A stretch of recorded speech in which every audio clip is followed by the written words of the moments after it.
Hi, I'm Sako, and the world was built on blood and genocide. And I'm Alex Maxwell. I'm Nathan Little, and video editors are so fucking... And I'm Max Phillips.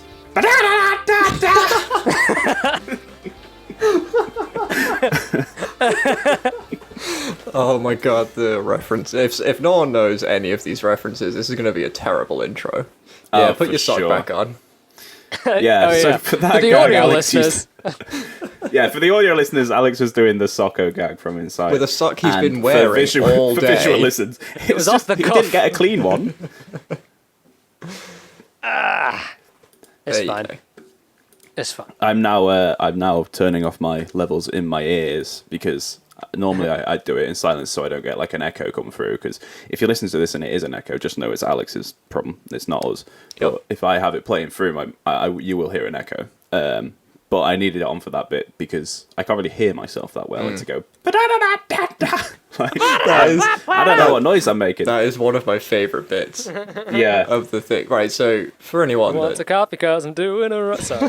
for anyone that doesn't know what we're talking about, again, we're not going to attack you for not reading the title this Read the time title, around. goddammit! We're talking about Bo Burnham, but specifically his new special, Inside. Yeah. Yeah. I think we've spoken about it in the last 2 weeks. When it was, well, probably a lot actually. When it was announced for the first time, when the date was announced 2 weeks ago, we spoke about it then, and then last week only Alex had seen it because we'd been working. Whereas this week we are now doing a full special on it and on him. A special and a special. Special and a special. Very Yeah. special. So we've if you all come here seen for it. film club, not this week, I'm afraid. I mean, No. in a way, I guess, sort of is. But this is, I think we agreed this is going to be more of like a kind of review of it, and then also a bit about Bo Burnham himself. Yeah. We've already I talked feel about like the we comedy have- episode. I think we will have so much to say on just Inside Yeah, that Oh yeah. definitely. there may not be time for it, to be honest. We'll see how it goes. Yeah. But first, over Yeah. to Max first, with the film news. What are we looking at, Max? we're Picnic looking at baskets our- or umbrellas? Oh, I got it the wrong way around. Fuck my Yeah, reference. well, it wouldn't have been funny anyway, so you're fine. Bo reference. Eat my ass. Play the jingle! And again, that's where we need that animation, but Yeah. it's probably still not there. No way. I'm working on it. It's a short film news this week, boys. It's been a long week. I had a lovely weekend off, so that was nice. But it meant that I didn't do any research for this. Like I'd Where already did you go? seen, Darlington. Yeah, Okay. nice, isn't it? Yeah, I went and Yeah. saw some uni pals. Ooh, Yeah, uni friends. had a lovely little weekend away. We don't live there. In the sun. Yeah, we're your uni friends. Yeah, my other ones. What? Yeah, They went to a different So school. like Tom and Callum. Tom and Callum. No, not. What, you had not Tom other and uni Callum. friends outside of your other uni friends? They were the other uni friends. Yeah. What's going on? Yeah, I mean, what can I say? I'm a legend. Anyway, True. film news. As I said, only one story this week. I'm very sorry, everybody, but it is a mildly interesting one. That Tiger King adaptation. It's happening. Oh, It's no. happening. Fuck off. Yeah. Why? They've got. Art is dead. You stole my tweet. I did.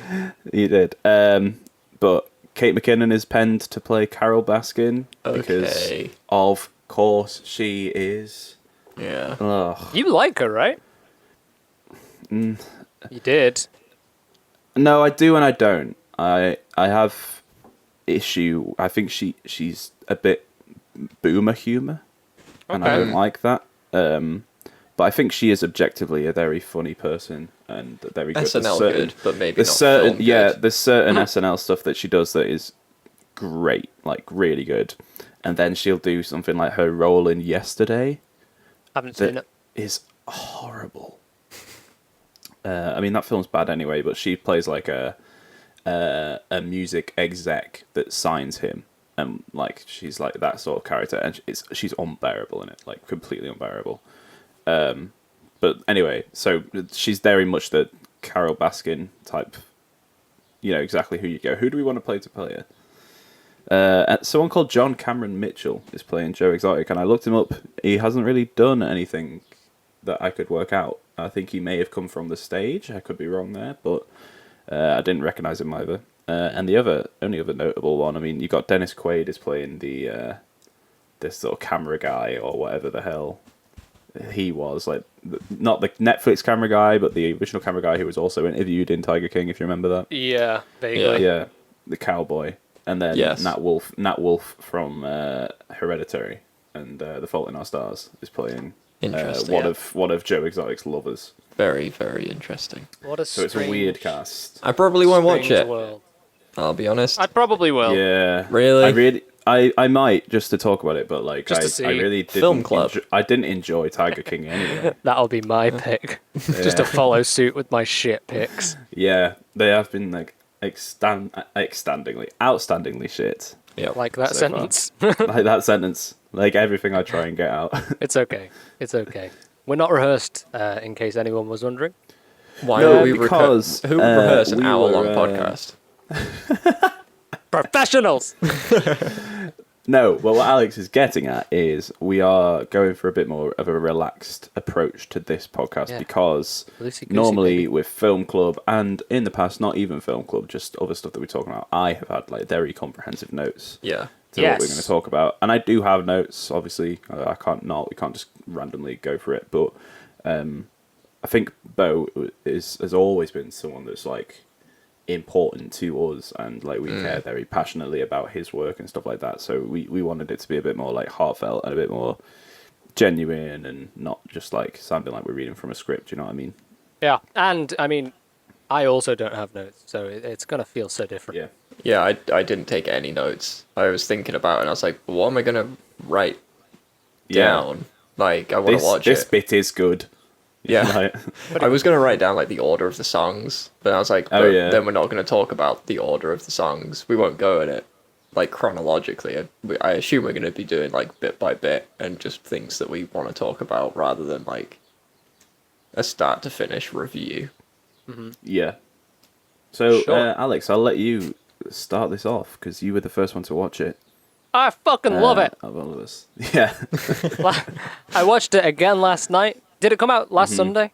Last Sunday. Yeah. Yeah. It came out last Sunday. I watched it for the 5th time. Well, I watched it for the 3rd time. I've also just been listening to it in the car 2 other times. Yeah, I couldn't do that. I could, and I loved it, and it's phenomenal. And, right, so, I'm going to take off my Bo Burnham fan hat for a moment. For the audio listeners, I mimed taking off a hat. Didn't need clarifying. It did.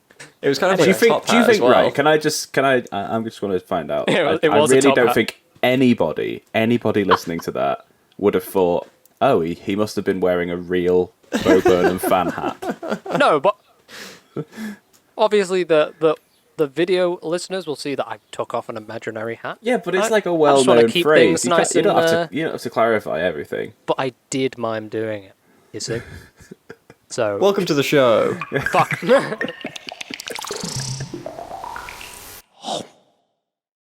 We're doing a podcast. Oh my Fuck you! I mimed doing it. Right, It'd be go different on. if I said for the audio listeners I took off an actual You've hat. taken off your Bo Burnham fan hat. I've taken off my Bo Burnham fan hat. This is a brilliant film. It is shot beautifully, Yeah. made all the more impressive by the fact that he did it himself. Yeah, for me, we've talked about this with Mommy. With the he was 24 thing that blew my mind. That is blown out of the water by a country mile with what Bo achieved with Oh, this yeah. for me. Yeah, Every part of it. It's like He's something now you would 30, have. which isn't super far off where we're at. Yeah. You know, No. I couldn't be like, oh yeah, in 5 years I could do that. Fuck off. Yeah, no. Well, so the thing that's quite interesting is it's centered around stage lighting and the things you would have on a stage, like lots of spotlights and like lights going like around. And he's clearly gone, this would be in a show that I do. I just have to find a way of doing it myself. Even like with the projector, you could have a projector like thrown up in the background.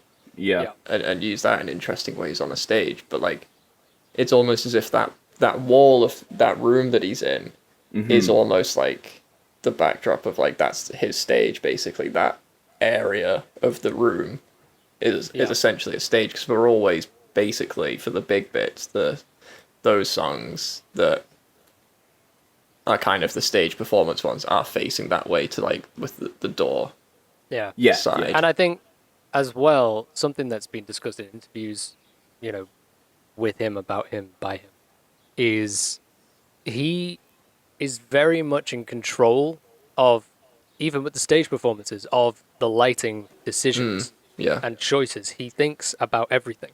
He jokes about it himself. He's like having everything down to a T with like the doing the finger guns, and there's like a boing immediately, and the industrial piping. He meant to knock the water over.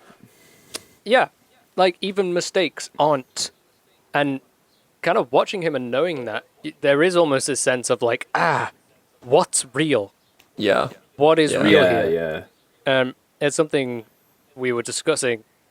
Like, so before I get into this point, you have to understand that this is not a conventional comedy special.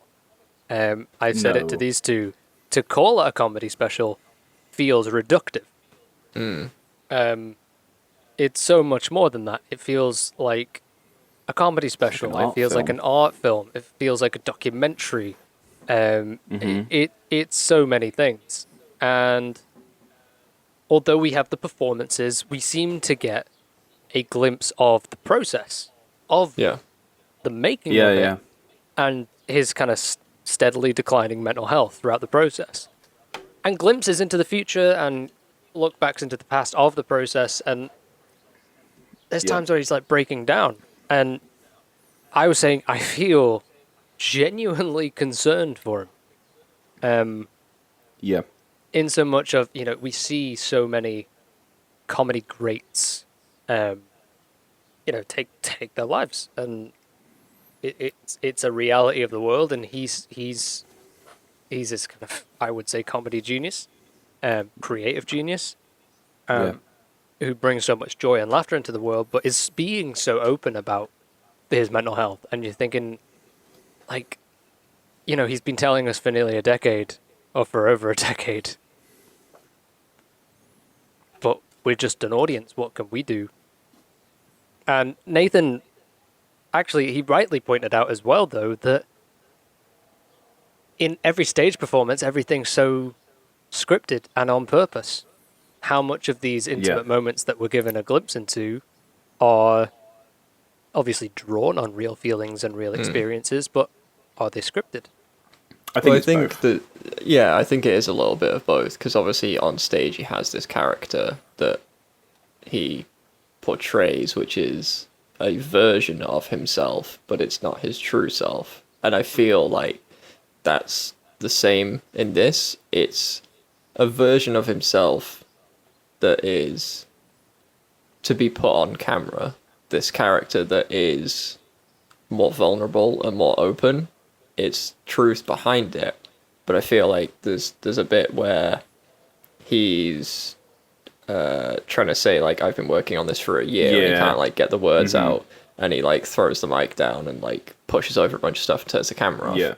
There's some problem. Like, I imagine there's truth behind that. I imagine that there's the frustration of wanting to get it finished, not being able to say the right words, not being able to write it, that kind of thing. But I feel like that's a character of which... I feel like the best reflection of that is, apart from in the very honest moments of like that, and the bit where he says, I've not been well, and then sort of breaks down, that bit there, I feel like has to be genuine, otherwise it's gross, right? I feel like if that was fake, that's horrible, and I don't think he's that kind of person, so I feel like that was genuine. But other than that, I think the best window into it is at the start when Bo says Robert's been a little depressed in the song. That's him using his own name, which he's never done before. No.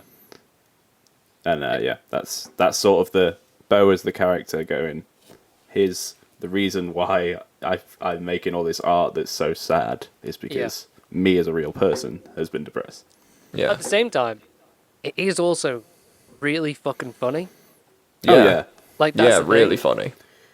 I've seen people kind of kicking off on Twitter like, oh, we've been like misled and this, that, and the other. Like, fuck off. Have you watched Bo off. Burnham?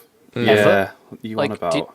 and then this is just the next phase of him, and it's cinema. It's Yeah.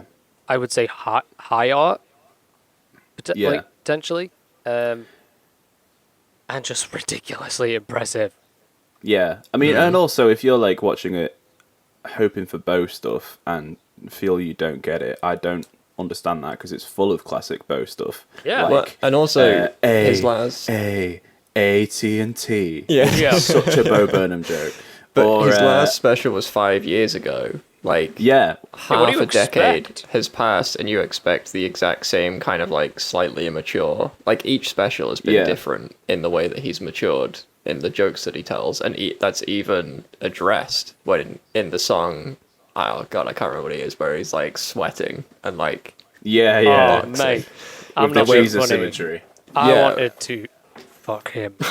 Like, But in Straight that, up. he's self-reflective of like, I said some stupid things when I was younger because I thought they were funny. Like, you know, and that that's song not who I comes am just anymore. after he sat watching, you know, a 16-year-old Bo Yeah, performing My Whole Family, yeah, which, you know, he said himself he doesn't like watching or listening to. Yeah, There's no moral kind of way to defend it. Like, his Yeah, it's- intentions weren't to be homophobic, but it's a pretty Yeah. homophobic song. yeah, And you know, he was 16. He's Yeah. 30. exactly. Yeah, And he says, like, I mean, that song, though funny, holds truth as well. He's kind of yeah, of course. like, no one's really held me accountable for that. Why not?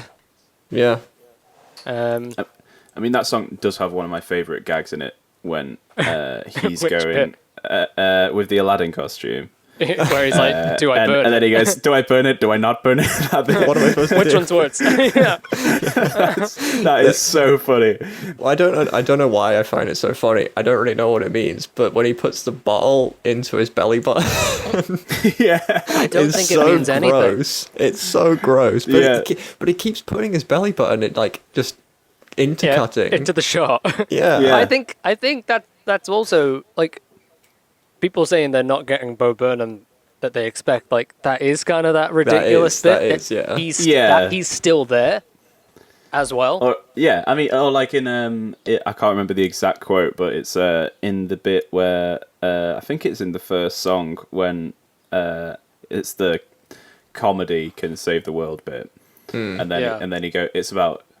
He basically the line is something along the lines of another opinion of a white guy, and then in the background you just hear him go bingo. I was like, that is so Bo Burnham. Like I'm a it's special like you could kind see of white guy. that. Yeah, Like, I agree. There's so many kind of classic Bo things, and it's interesting. Like one of the best songs I think in this special is "Welcome to the Internet," and someone I think I saw a tweet. Someone put like a screenshot of "Welcome to YouTube," one of his kind of earlier songs, and and it's like how it started, how it's going, and it's like it's so interesting to compare those two. And that song's fucking funny, but also really unsettling, as it should be. It's horrifying, but hilarious. Yeah.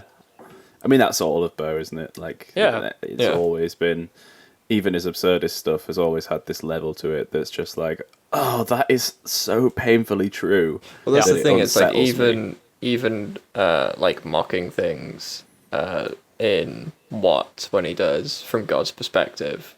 Yeah. The whole thing is seemingly taking the piss out of religion, and then at the end, a very kind of deep and thoughtful moment where he talks about, like, you know, it's Maybe God does not believe in you. well, yeah, and it's like maybe just do the right thing regardless. Yeah. And a similar thing in this special, with the white woman's Instagram song. Yeah. What a kickoff on that one. Yeah. Well, I they can fuck don't off. think people understood it. No. Yeah. And it's interesting. But then he because has that really nice bit.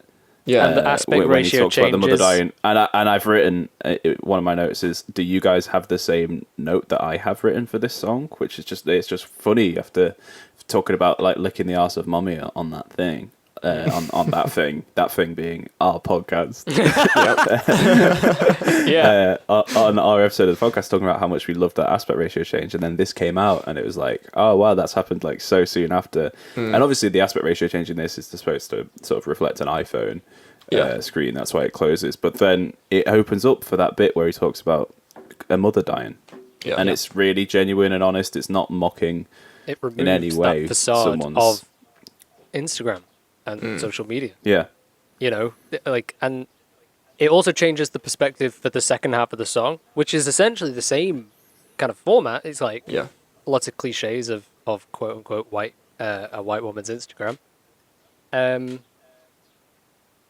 it changes your perspective. You think, okay, well, after that, you think, you know what? Let people have the frivolity and the kind of basicness, and it's like, who cares?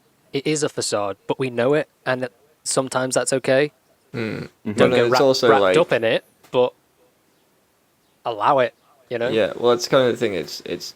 I think watching it a second time, I kind of understood more of the meaning behind it, and I feel like it's basically like, you know, even if everyone seems like they're the same, everyone's posting the exact same stuff, like people have these moments in their life and they have real emotions. These are real people behind these things, even if it does seem like everyone's posting the same thing. Like, people are going through things, but a lot of people just think it's a dig at white women. Yes. Do you know what? I will say I haven't seen that. I'm not saying it doesn't exist. All the stuff I've seen is people sort of going like on TikTok, like, oh, Bo Burnham really got me with this one, and then just like posting screenshots of their own Insta. Yeah, I've seen that. Yeah, he also have a short memory because he did a song called "Straight White Man," which is straight up a dig. Straight white man. The thing is, they're both digs. They like, one is a dig with a heartfelt feeling behind it, and straight white male is a dig because it is ridiculous. Yeah. Like the people thinking that collectively we suck.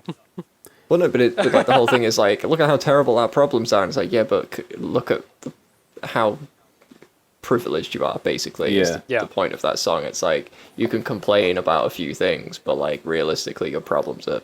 We used to have all the money and land, and we still do, but it's not as fun now. Exactly. Yeah, that sums it up perfectly. Yeah. There's so much stuff to talk about in this special, as Alex said. So it's much weird, to like, because like I keep thinking we haven't even talked about like my two favorite songs in it yet. The first one being the sort of country twanged song of Funny Feeling, or There It Is Again, whatever you call it, which he has the audacity at the start to go, I can't really play the guitar or sing, or sing, and then play like one of my favorite songs that he's ever done. But I don't know, the thing is that a character that he's like, yeah, maybe, yeah, I think, because when he said that, I'm like, okay, this is a character of like a person that's playing a guitar around a campfire kind of thing, right? Okay, that was my interpretation of it. As a song, it felt the most out of character. Yeah, I feel like that was it felt like a song. Him. Yeah. Well, do you want to know the weird thing? When I was watching it, I was like, holy shit, these are so well produced that if they were individual songs, like, this isn't like stage music, this is like actual produced singles. Like, they actually sound like they could be, if he released it as a song, you'd be like, this is fucking, like, FaceTime with my mom. Like, that is such a well-made song. Yeah. And so well mixed. You're like, holy shit, this is actual music. It's kind of gone beyond the comedy genre to being music. Like, obviously with FaceTiming with my mum, that is a funny song. Yeah. But that funny feeling could just be a single. Easily. Yeah, absolutely. And no one would question it. They'd be like, okay, well, it's introspective. It's looking it's at got the comedy world. moments. A little bit, yeah. But it's not like a comedy song. Yeah, exactly. Yeah, it's not got anything like The First Time with My Mum, where it's got like stuff in it that's like proper laugh out loud gags. Like shit, what is it? When he says, "My dad says, 'How are you?' I say, 'Not bad,' and that's the deepest conversation we've ever had." Yeah. But then, obviously, with that funny feeling, there's kind of just little funny bits that you kind of like. Yeah. Yeah, it's like... But it's quite...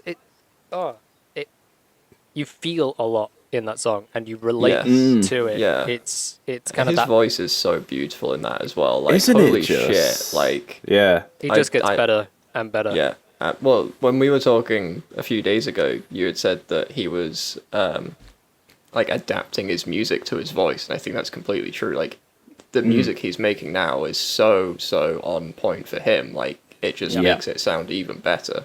Well, I remember seeing him talking in an interview about kind of his earlier songs, and he was saying, you know, I thought for it to be good, I had to be like this tenor who could sing high, and I was writing these songs and forcing my voice up there.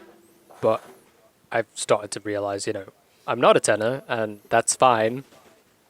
And he's writing to his voice, and it sounds phenomenal. Yeah, it really does. Really, especially in that song. Oh. Yeah. So what was your other favourite song? All Eyes on Me. Oh, yes, that's my favorite song. It's holy shit. The night that I watched it for the first time, Nathan still hadn't seen it yet, and he put in the group chat before he was going to bed, like, don't put anything in here, message each other privately. And even then, me and Alex didn't message much because I was just watching it, but I'd said to him, I was like, all right, I've got a glass of wine, I'm going to sit down and watch it. I was sat there, so I was like wrapped in my blanket, and then All Eyes on Me is like towards the end, and I proper cried. Me too.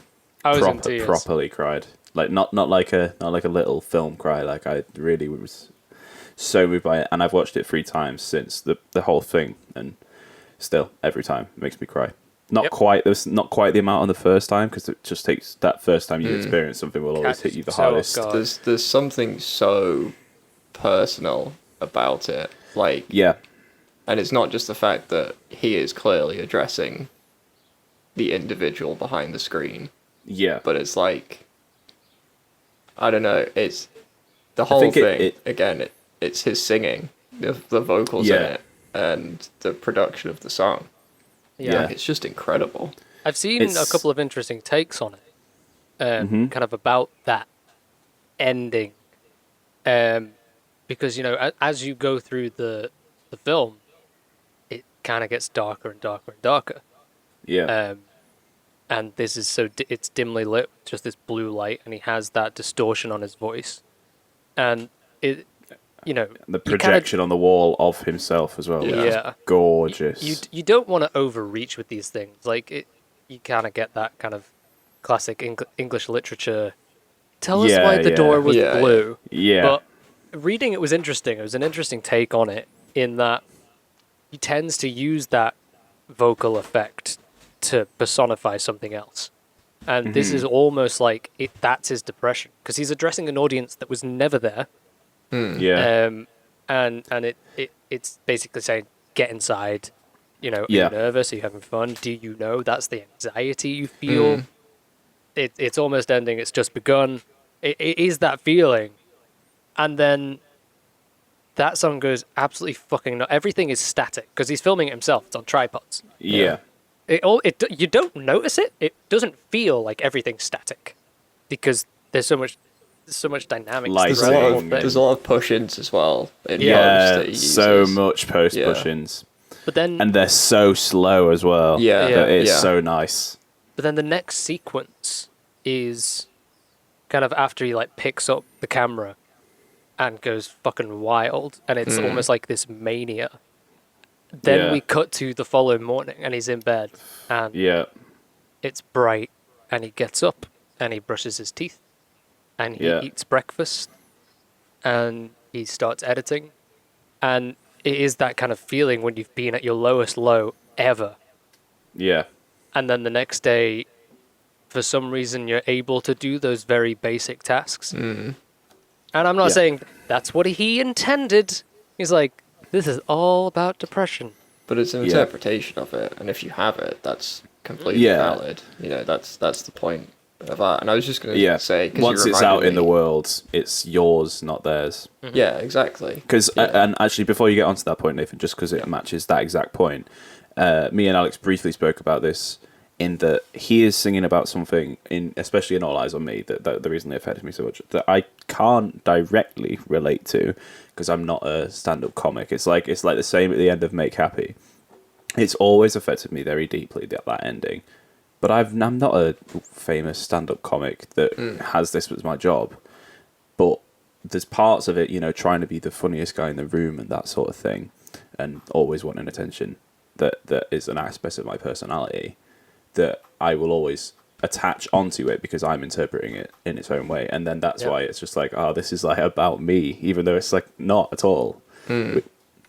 But so it was funny because I was actually watching interviews. I was just kind of like bored on my lunch break today and just watching YouTube videos, and loads of stuff of his came up because I was just like, obviously looking him up over the past few days, and a few things came recommended. And one, he was talking about, at the end of one of his shows, I can't remember what it was, if it was Make Happy or if it was, you know, just one of the tours that he was doing while he was performing. And he said, like a 14 or 15-year-old girl came up to me and said, I relate so much to your last song. It probably was Make Happy. Yeah. And they're like, it exactly or we think we explains. know you from what? Oh, potentially. But they're like, it perfectly explains what we're feeling. And he was like, well, my depression, my anxiety is not unique simply because I'm a stand-up comic. People have these feelings and these thoughts that are not unique to me. And I'm pretty sure after that's when he wrote 8th Grade. Because it's basically, that's what it is. It's the same experience that he has, that he sings about in these songs, just from the perspective of someone else. And that's why, again, that is such a powerful film. I really enjoyed it. It's so hard to watch at points because it is so you're like cringy. And you've been there, you know what I mean? Yeah, exactly. It brings back awful memories of being like that cringy. Well, it's similar. Youth. Like, we're not super successful comics. We're also not 14-year-old girls. But regardless, whatever message he's putting out, you end up being like, I feel that. Yeah, or American as well. That's another thing. Like, I do feel like the British and American experience is so different. Like, so different in terms of it was quite funny because I saw but the fundamental human feeling is the same. Oh, well, that's the thing. Like, that, and that's what all of the songs kind of come through, whether or not you can relate to it. Like, you can still laugh at it and understand the meaning behind it, regardless of who you are. I feel like I did see a 1-star review that was like, I'm not American, so I don't understand this humor. It's like, you don't have to be American to understand it at all. Like, if you don't know what AT&T is, that's fine. But like, if there's bits in it you don't understand, but like the overall message and like the comedy style, it's pretty. I don't get it. Didn't you also universal? Didn't you also see a 1-star review that the write-up for it was, the 1 star is a lie, this was fucking phenomenal? Yeah. Like, for no reason. Well, there's a 1-star review that called him like a woke lefty, and I was like, come on, because of that one song about the sock. Yeah, but even in that, he said like neoliberalists are destroying the left, and it's like, I feel like he's definitely left wing. Like, I feel like you can tell he is. Yeah, come on. The special, but he's just honest about it. Yeah.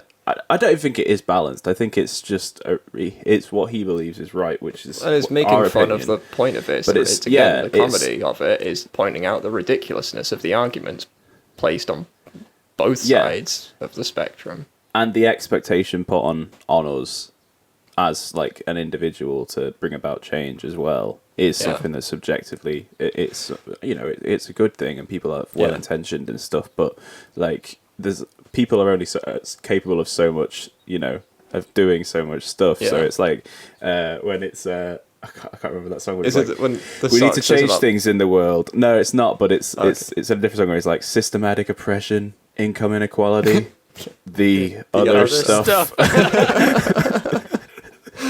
I love that bit so much. I have gone through and paused because there's so much writing on whiteboards and like projection writing, and I have like paused and read all of it, and the detail like is so good. I'm that not comedy go equals it tragedy, now. tragedy equals 9/11, 9/11 equals funny.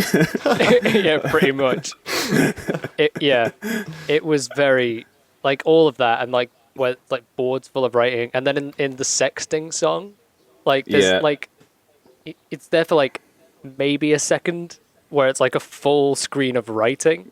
And like I had to pause projected onto the wall. Yeah. And I like paused me it and Nathan read were talking about that in the group chat because we just posted like pussy, balls.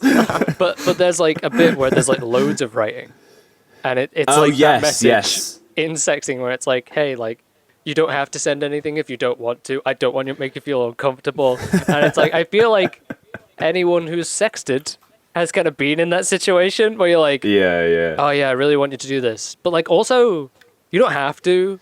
I want you to want to do this. Yeah, but like if you don't, let me know because I don't want you to feel uncomfortable. And it's like I want to see your boobs, but I don't want to be a creep. Yeah, which is the struggle of the straight white man. You want to see boobs, don't want to be a creep. But can we talk about? Is it? That's me out. Have a good rest of the podcast. I'll go watch Inside for the 6th time. Goodbye. No, but can we talk about the seemingly random? No, before we move on, I was looking up bits in sexting.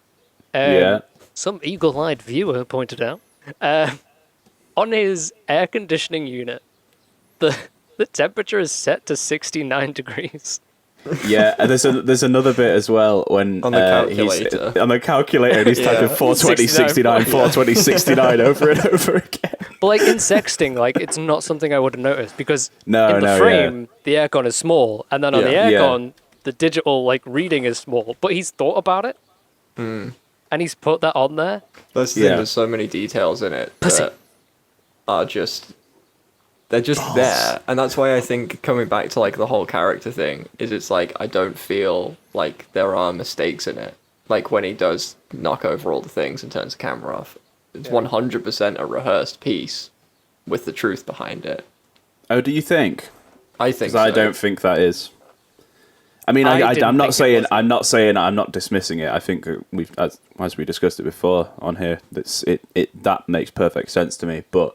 I thought it felt too true to me. I think I think I could maybe accept that was rehearsed. I think the immediate following bit, no way is that rehearsed. That bit can't be. I feel like it isn't. I mean, only he will know, and anyone he's told. But I guess as an actor and screenwriter and whatnot, you want it to feel as real as possible, but it almost felt too real to be an accident. Like he sat there and intended to say it. He probably knew he was going to cry. But I feel like it was intentional. And I think something for kind of drawing on that is one of the several shots where he has the camera pointing at a mirror, and the camera is the center of the shot, and it's a weird one because like at the end of the song, it's like at the end of the thing in the final song, he kind of references, how about I sit on the couch and watch you next time, and I don't know, this was only on like the 4th watch of it that it even crossed my mind, so it could be complete bollocks, and he was just like, I'm gonna shoot this in the mirror. But I started to feel anytime that type of shot was on screen, I started to kind of feel this unease because it just felt like the camera was pointing at me. Yeah. And it's like it's center of the shot and the framing. It's like dead center, and I just feel like it's pointed at me, and I don't know if that was an intentional choice I mean, again, it's how you interpret it, but that could certainly apply to that scene where he says I'm not well and then has a sort of little breakdown, and instead of lingering on him, it zooms in on the camera, which in theory that would apply to what you're saying. It was filming you the whole time. Speaking of unease, this is what I was going to say before. Can we talk about that seemingly random section where he's like, "Thanks for watching the content," and he's just like, with a knife. He picks up a knife and he's just holding the knife. Like, what was that? It influenced the parody, right? Yeah, like the ukulele. Yeah, little happy guitar in the background. And it's he's and the lingering smile at the end. Yeah, to me, it's just and again, as we've said multiple times in this, you can interpret art however you want to, but for me, it's like when Bo started out on YouTube, that's the YouTube I remember, and when I was trying to make YouTube videos at that age, and the girl from 8th grade, I was a loser. Right, I was a loser, and I was trying to do a thing that I thought was interesting, but I had no idea how to do it. And same with Bo, it was the same thing. That era, that generation of YouTubers that came through was that, and then they became successful. And once they became successful, the kids who would have bullied me in high school for doing it started becoming YouTubers. So now we live in this world where we've got this climate of, you're the Paul brothers and particularly American influencers and Instagram people and TikTok stars who would have, bullied us relentlessly for doing something like that in 2007, who are now the toxic masculinity side of the internet that rules the world, right? Mm-hmm. So that's how I saw it. It's just like they're putting on the same old portrayal of that happy vlogger music that was the dorks were doing back in the day. But now it's like this, like, give me your money, that's all I'm here for kind of side of it. Yeah, it feels like you're being mugged. Yeah. It also reminds me, there's quite a few kind of references to his own work, and it kind of reminds me of, like, a healthy dose of prolonged eye contact. Prolonged eye contact. When you first watched it, were you like, is that knife gonna... What's the knife for? Like, I assumed that he was going to, like, cut himself or something. It was so uncomfortable the first time I watched it. You couldn't tell if he was threatening you? Yeah. Like, watch my stuff. Or it's like, watch my stuff or I will harm myself. Yeah. And it's like, you just, like, sat there like, why is that there? And if you count it as that, there are, like, 3 suicide... I mean, there's one point where he's like, I wanted to put a bullet in my head with a gun. Yeah. Like, it's very... It's dark. It's very dark, yeah. Like we were talking before, I said I saw a TikTok and it was like, hey, have you seen, Bo Burnham's new comedy special? It's like, is it funny? Well, it ends with like a suicide hotline number, so... and it is that. It is funny, but it's very real. Very real, yeah. Yeah. And I mean, there is that kind of heartbreaking sequence where it's after the Turning 30 song, and the Turning 30 song like ends with like, and I'll kill myself then, like when he turns 40. Yeah. And then there's like this monologue. It's like, I don't really want to kill myself, and he's talking about like, oh, you shouldn't do that, and and it becomes it becomes a stand-up bit more than a reflective piece. Yeah. So then, but once it starts becoming a stand-up bit, it reflects onto present day Bo. Who's like looking back on it, looking back on it, almost, right on almost as if he's going, "This is false." Like, he's. I'm not saying he did at that time want to kill himself, but it's like him looking back on it and going, "I'm doing a stand-up routine about this, but actually, it's bollocks." This is how I feel. Yeah, that's what he looks like. His face is like, "I hate you." Yeah. He's like, "I hate you and everything you're saying." It's so, a word he's used, it's so disingenuous. Mm-hmm. And it's just, you're watching it and you hurt. That's the thing, like this special takes you from laughing out loud, like proper belly laughing, to hurting. And it's like, why, Bo? Yeah. Why? Yeah, like I said, with All Eyes on Me, it was a proper cry. It wasn't like a like in Room, for example, which is a fantastic movie, but in the sequence, spoilers, where Jacob Tremblay, the little boy, like escapes from the room, and he rolls out, and he's escaped, and he's in the back of the car, and he rolls out of the carpet. That bit, I cry every time watching it, but it's like a film cry. It's like a happy, like a... Kind of have the couple of tears. Yeah, like you're invested in the That was not characters. this. Yeah. That wasn't this. This was... oh, Christ. Like, I'm crying situation. Yeah. Which is nice, and it's interesting, to get that reaction from a piece of art. I agree. Art is I can't say I've had it. I can't say I've had it before. No, it was phenomenal.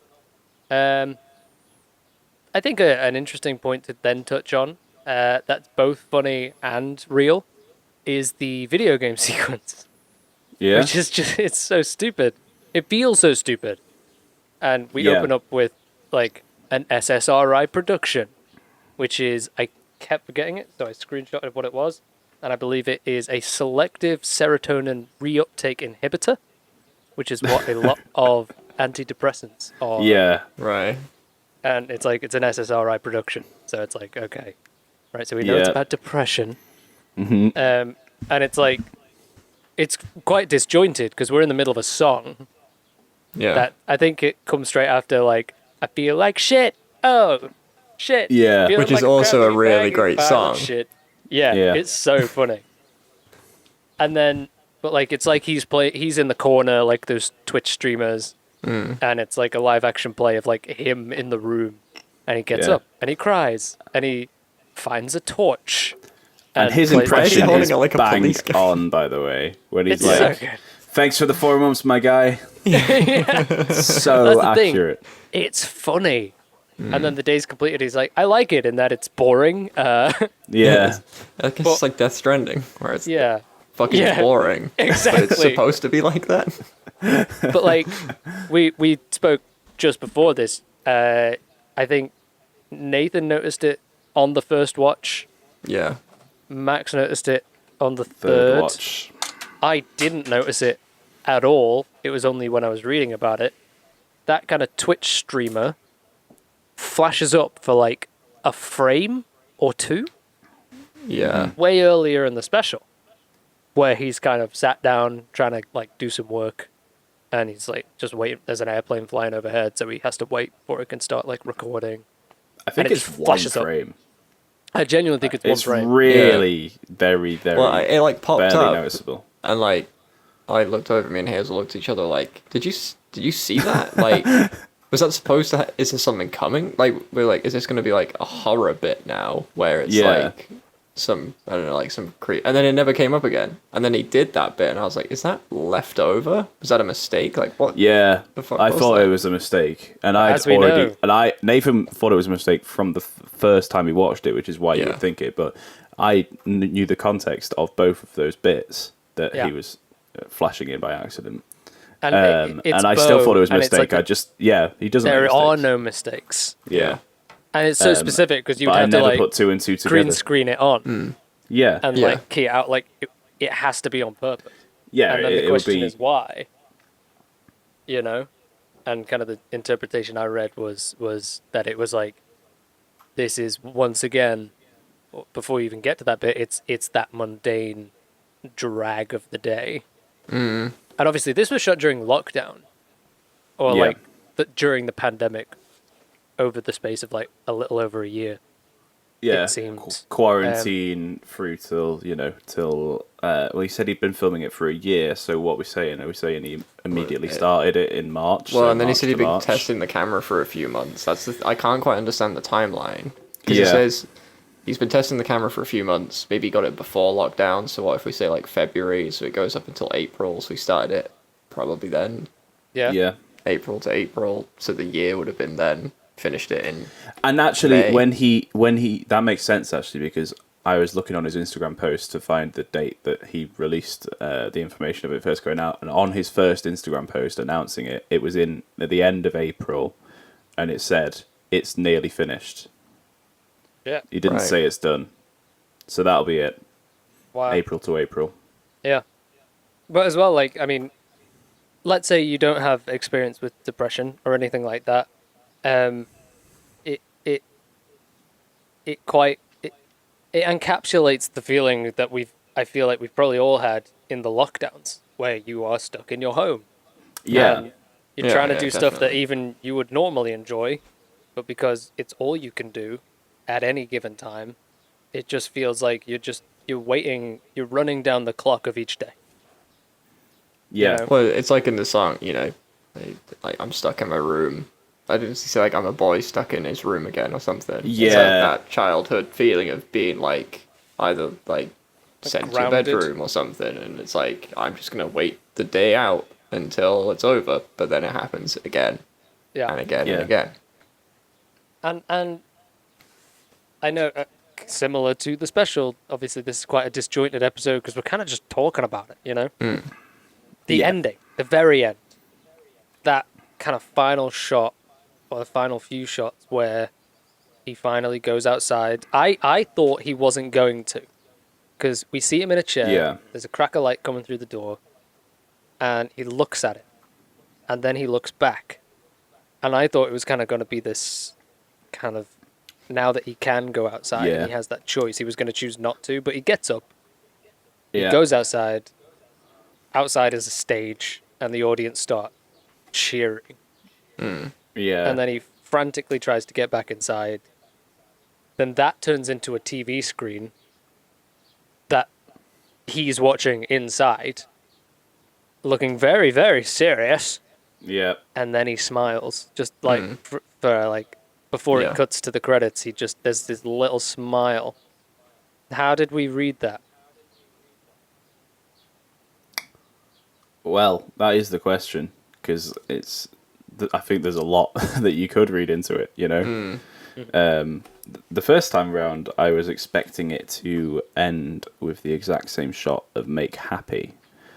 Just because that's how it started. It started with that shot, but in Make Happy, what happens is he goes outside and he's got Lorene and his dog at the door, and they follow each other inside. Like, it's a really cute little... Because Make Happy ends in the same way of, like, depression, you know? Yeah. But then it's this little glimpse at the end of, like, he's all right. You know, he's got that. So I thought that's what it was going to be again. And then it cuts to the shot of him, and it's the spotlight on his door. And I was like, oh, okay. Didn't see this coming. There's more. Yeah. Yeah. And as it zoomed out, I was like, okay, I fully get it. I fully get all this. And then the smile at the end just threw me off massively. In a way, it was sort of... I was expecting it to just be a very melancholic ending, but the smile almost made it like... Again, that's sort of like, I'll be all right. Yeah. Well, that was one of the things I read about it was that it's almost like at the end of all that, he's happy with what he's created. Yeah. But I think we spoke about it briefly, Matt, kind of on the day or the day after, before Nathan had watched it. And I was kind of saying that it's so he's watching that, and it's almost like you could read it that he's an audience member. Yeah. Who's happy having seen this piece of work, despite how dark it seemingly ends. But I kind of read it from the perspective of a creative and a performer, where that massively anxiety-driven moment of him desperately trying to get into the door, but it's still him watching that and watching back his own performance. And it's horrible, and he's feeling that anxiety, but then at the same time, the audience are cheering. Yeah. And he's got the attention that he's so scared of, but needs. And it's kind of that feeling of like I get, because as you know, I do like stage performance. Yeah. The run up to that and during it, I am so anxious. I think almost every time before I go on stage, I'm like, I'm going to throw up. I don't, but I get that feeling, and I'm like, I genuinely feel like I'm going to throw up, no matter how many times I go on stage. Yeah. But then when you're done, though you went through so much like internal horrifying struggle, like to the point of nearly being physically ill. Yeah, you stage hear the anxiety is applause. nasty, innit? It's horrible. Yeah, it's not. But, It never really goes away. No. But yeah, And it when almost back, gets worse. It almost, because I was thinking this got progressively worse the more and more I performed, and I think it's almost like it went well, it went well, it went well, and it's like, okay, well now I have to maintain doing it well, Yeah. and you almost get more and more pressure. But as soon as you finish that performance and the audience starts cheering and clapping, and you just get this flood of like, yeah, fucking, Yeah.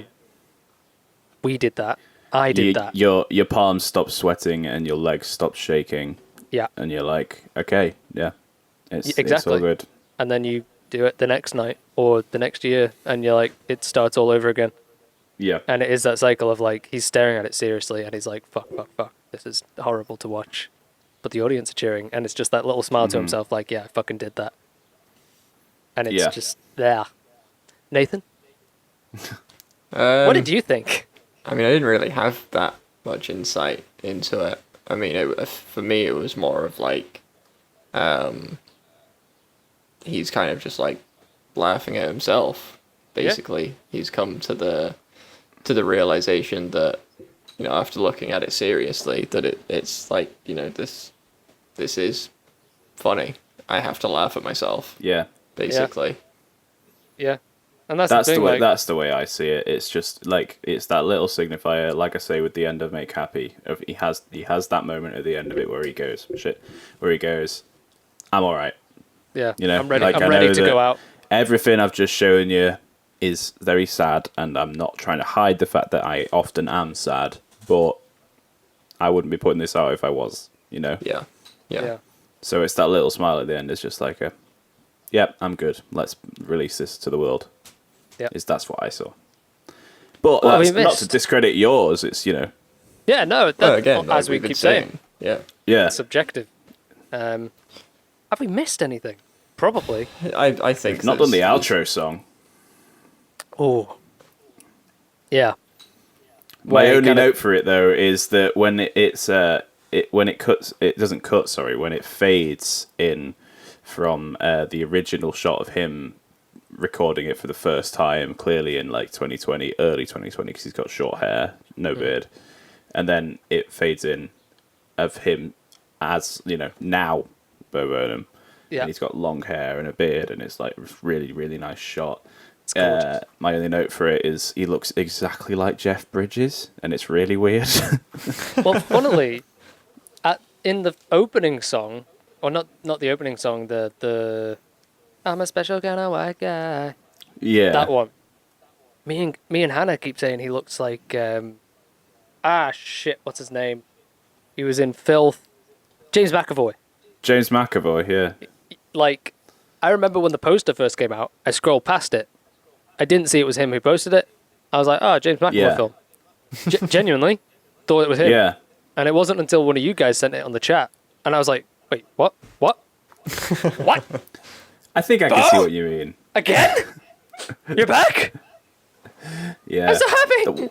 What a day that was! I still can't believe I've watched it in a way.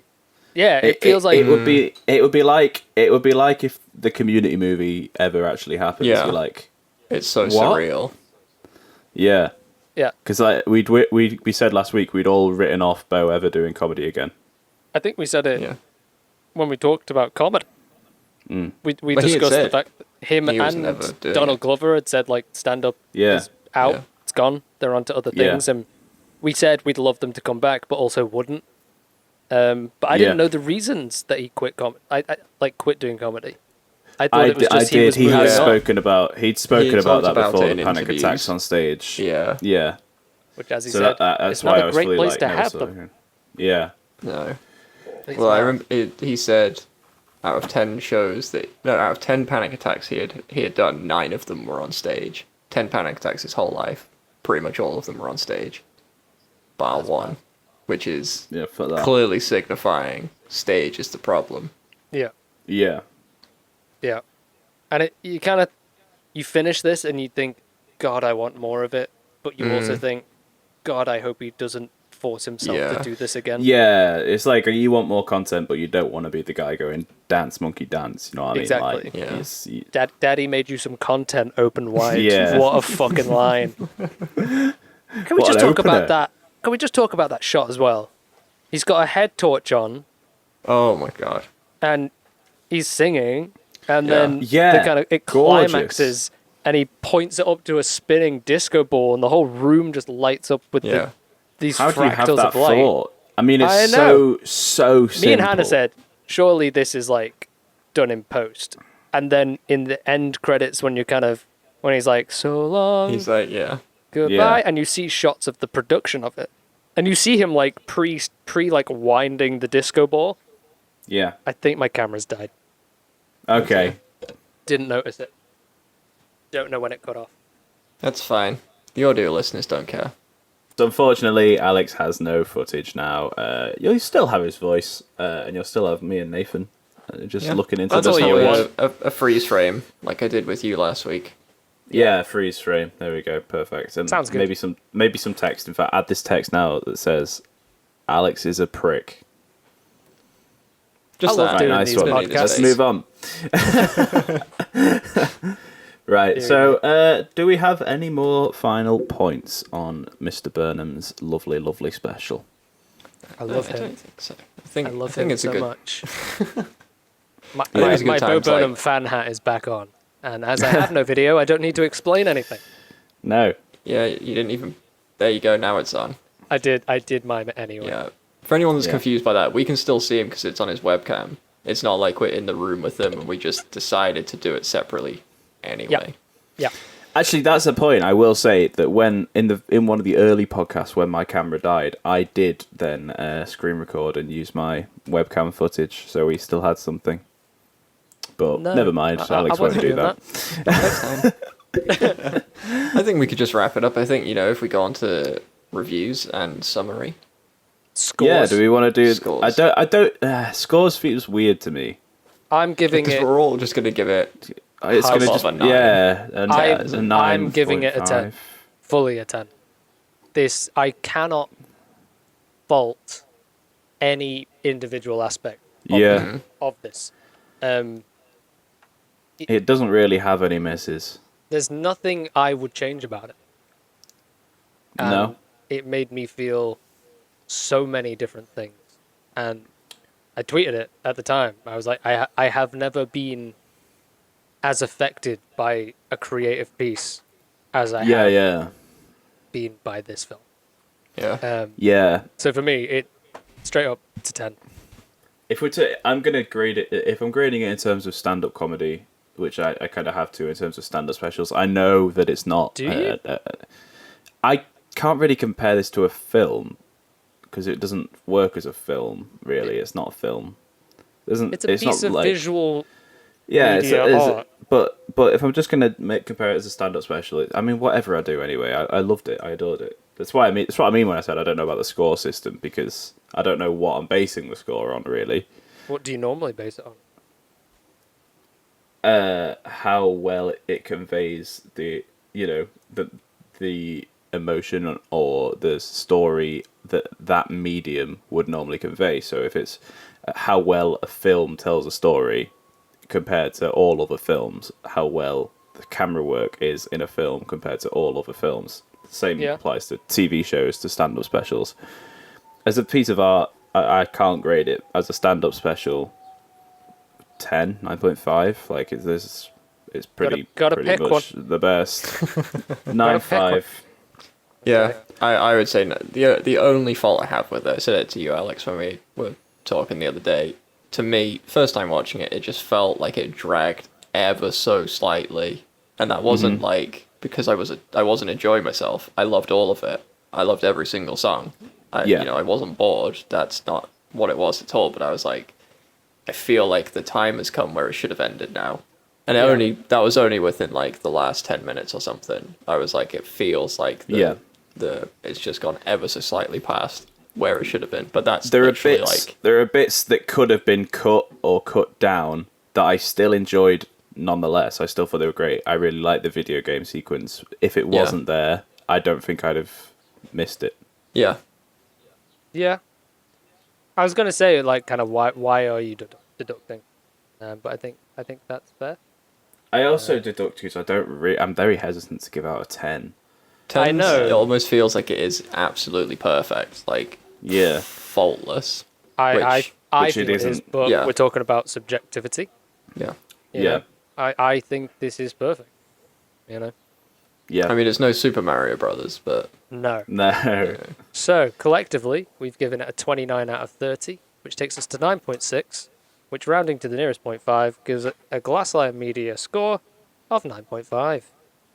I'll take it. Excellent. I'll take it. Yeah, Wow. absolutely. Now that we've kind of done all of that, Yep. I have to let you know something. You actually hated it. No. It's the I Need thought for I'd Speed wait. twist in reverse. I thought we'd wait until we finished that, but for a very brief moment, I don't know how this Okay. will affect your edit. Oh, I knocked my vape onto my space bar, and so it stopped recording for about 3 seconds. So it'd be fine. yeah, but there's no video to sync it to No, but there's audio. on my side. Just clap a few times now, and I'll know where it is. For what? Oh, So Craig. Thank God for Craig. Thank you, Can Craig. I just say, by the way, I knocked my vape onto a space bar is the most Bo Burnham lyric you could have ever accidentally said. It's very apt, Yeah. Yeah. you know. Right, so that is it. Bo Burnham's inside. Is he? Phenomenal. Oh, He is. You know, he tweeted a picture. He's outside. he is outside now. He's inside just Max's room. Yeah. Right. So yeah, on to So the next plugs. week. On to the plugs. Well, Oh was no, gonna say- what's next week? Next week we Well, Whose pick was it? It's up to you. We're full circle. I was going to basically. say because we're full circle, we have a choice. We can either go right back into Film Club, or we wait until episode 20, and then that's when we start Film Club again, and we do a couple of the other topics. Yeah, that I we've think discussed in the we have past. plenty of topics to talk about. So because that's I what I was thinking, going to say. If we take a break from Film Club, Yeah. a little I'm happy to do break that. from Film Club, and then we just talk about some other stuff. I've wanted to do feel good films for quite some time. And that means we that I have. could pick Celeste and Jesse forever. Oh wait, Yeah. no, it's not Film Club. It's You wouldn't not have to Film watch Club. anything. You, It's not you Film could just Club, watch but it yourself. but you could still recommend that we watch stuff, and we just I don't do do a recommend deep dive into one film. Yeah. So yeah, it's maybe not a feel we good got film. we got plenty of options of stuff we're gonna do. I think we're taking a break from Film Club, but we're not taking a break from the podcast, so we'll still be here. But in the can we? meantime, No, I'm joking. Had can a we? break once. I mean, we will at some point. Yeah, we'll take another one. We soon had a enough, week I'm off. sure. That was by accident. Yeah. We didn't forget. Alex just planned other things. Yeah. Yeah. Anyway, Plugs. we'll still be here. Daddy's gonna give you your content. It's what you Open have to- wide. Open wide. Yeah. So. Sorry, I've drank like 3 lagers since we started sitting down here. I'm quite gassy. Not since we started this episode, to be clear. We were doing a little. We did Since a we writing started call the before podcast. this. I was going to say 18 within an weeks ago. hour. Yeah, within an hour Yes, over yes. 3 bottles. No, I haven't. So I'm just a touch gassy. Right. Just in case you were wondering. Well, if you like this and you want more burping in your ears, feel free to give us a subscribe, and why not give us a like, and I'll burp some more. And if you're on It's going to be a weird podcast from now if you're on. on Spotify, give us a follow. If you have TikTok, Instagram, Facebook, Twitter, we're under the name Glassline Media on all of those, and more content for you to open wide for. I don't know. I've already done the open wide content gag already, but doing it twice. Open in a row. wider. Open You guys wider. got your knives ready? Let's get wide as fuck. Let's go. Anyway, bye. Thank you, everybody. See you next week. Jesus Christ.